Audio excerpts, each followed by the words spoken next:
Hello everybody and welcome back to Pow Bam Zing. My name is Carl and today we are going to do a PC swap from my old nasty plasticky computer case that I first put my main build in years ago when I built it, and we are giving it a well-deserved and earned upgrade to the Corsair Carbide 175R RGB series. I'm really excited for this. It's been a long time since my case has had, or my computer has had any upgrade whatsoever, and I've always wanted to get a new case pretty much since I put this in this was my very first case when I bought when I started building PCs and got into all this stuff.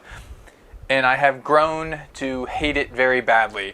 The very small amount of nostalgia that I have for my first PC case is hideously overwhelmed by the lacking amount of features that it has and just the awful, gaudy, plastic look and aesthetic that it has. And I've looked at it for too long. So for Christmas, my wife bought me this Corsair, like I said, the Corsair Carbide 175R. It just released October of last year, October 9th, 2019. At least that's what Newegg says. So we're just going to have to trust them, or one of you can tell me when it actually came out. That's fine too.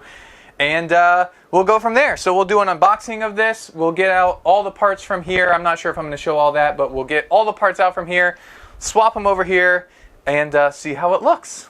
So let's go! I built my PC that really shouldn't have had that case in it to begin with. Until now! And even then I didn't get it for myself. I got it for Christmas, so it doesn't really count. Oh, I shocked myself every time. Pretty standard case packaging here. Got a little pamphlet.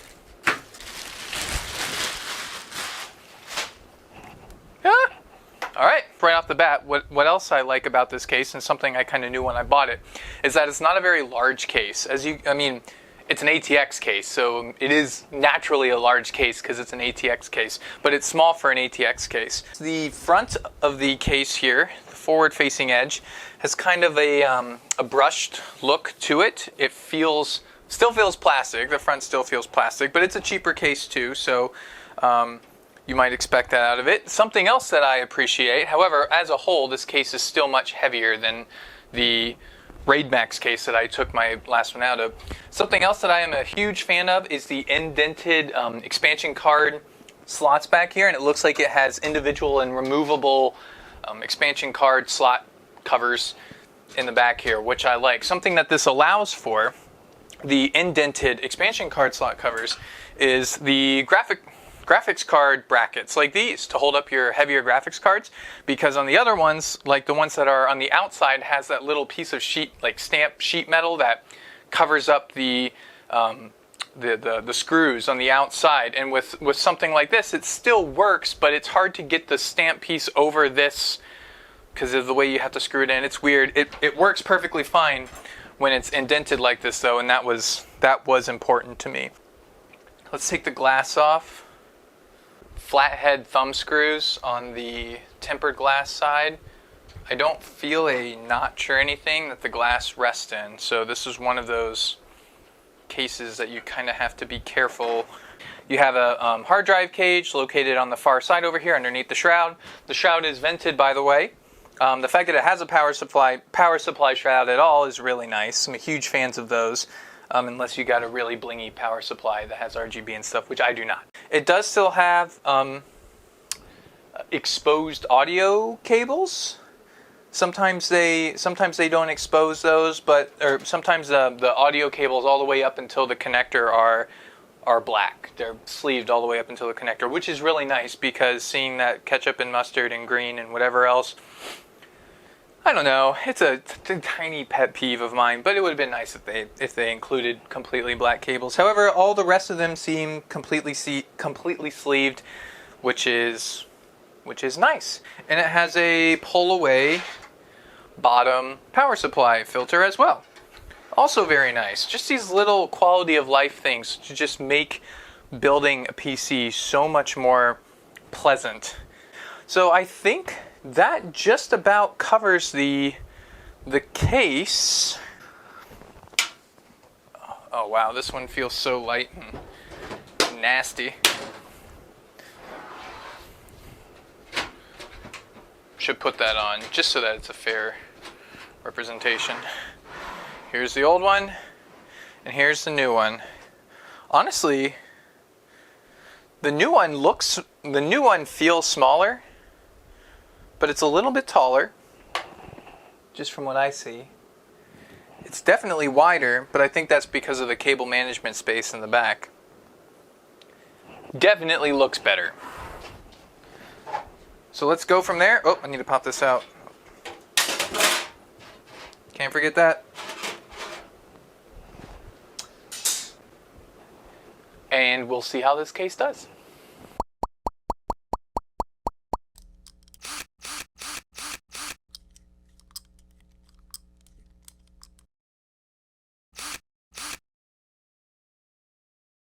So as I'm sure you could probably already tell, this is a much better looking case and just PC in general after I got it all swapped over. I had a little bit of an issue cramming all the cables into the back section. It would ordinarily have plenty of space next to the power supply to cram all the extra cables and extensions and power supply cords and everything like that, unless you're still using an ancient hard drive like I am.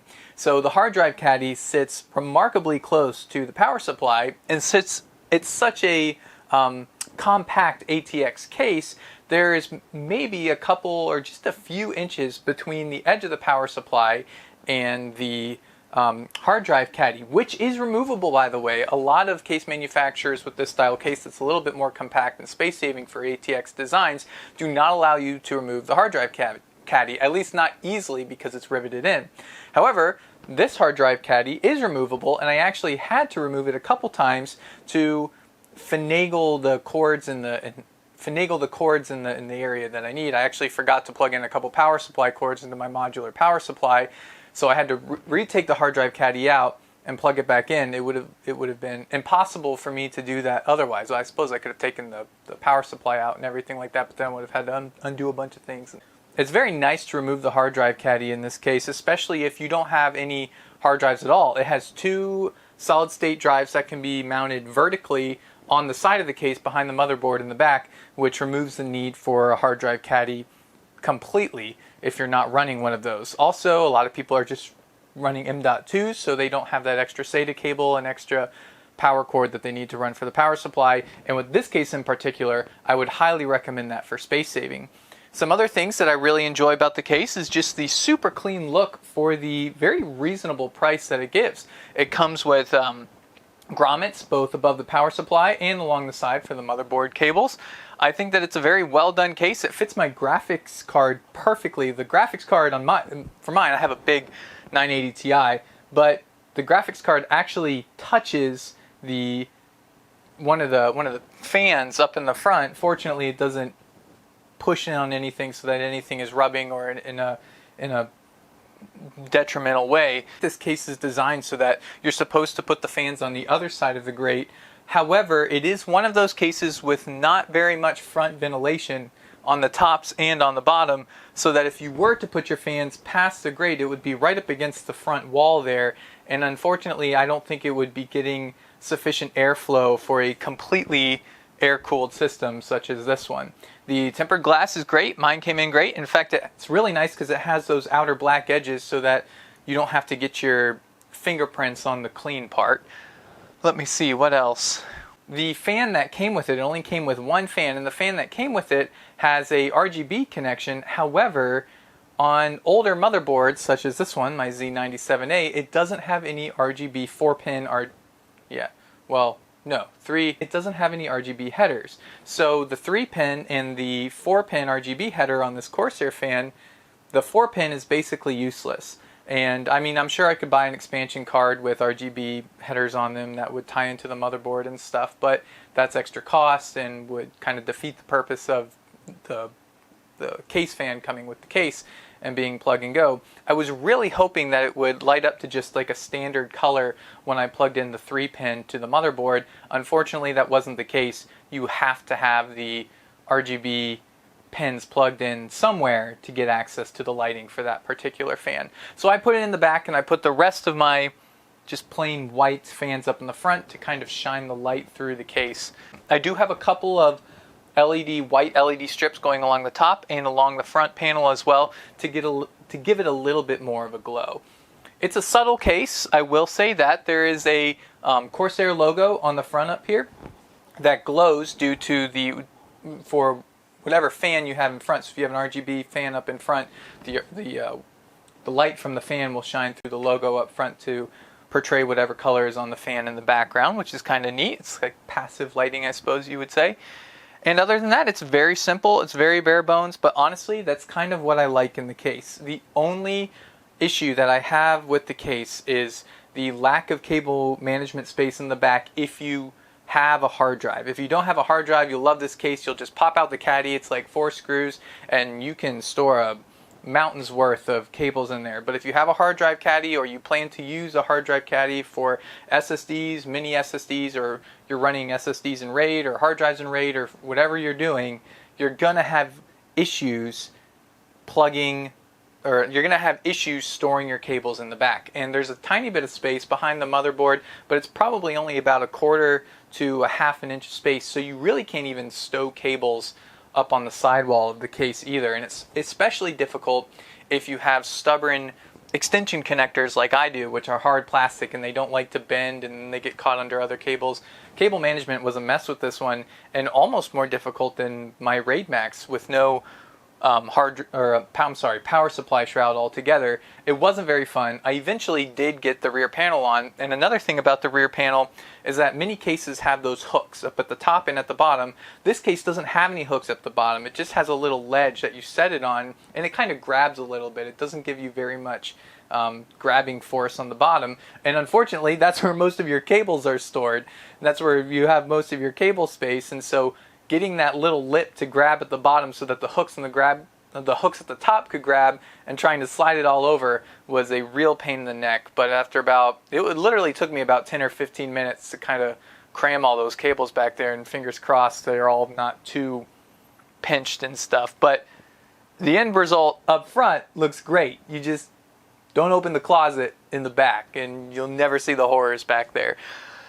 I'm still happy with it. I'm still glad I got it. It does, finally, a case that does my system justice. I think this system is going to last still a decent while. I don't think I'm going to have to upgrade for a couple years, at least not for my purposes, 1080p and 144 hertz gaming.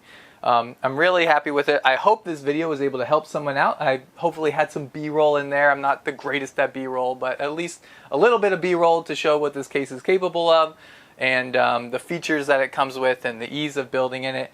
I would recommend it, especially if you're not running a hard drive and you can just pop that hard drive out of the power supply shroud in the back. So it's a viable option for those of you who are running a more minimal system and don't need a ton of storage options. So thank you so much for watching Pow Bam Zing. I'm gonna really try to get more videos out this year. I love doing this for you guys. Unfortunately, you know, family and kids and work, life gets in the way of our hobbies and what we want to do.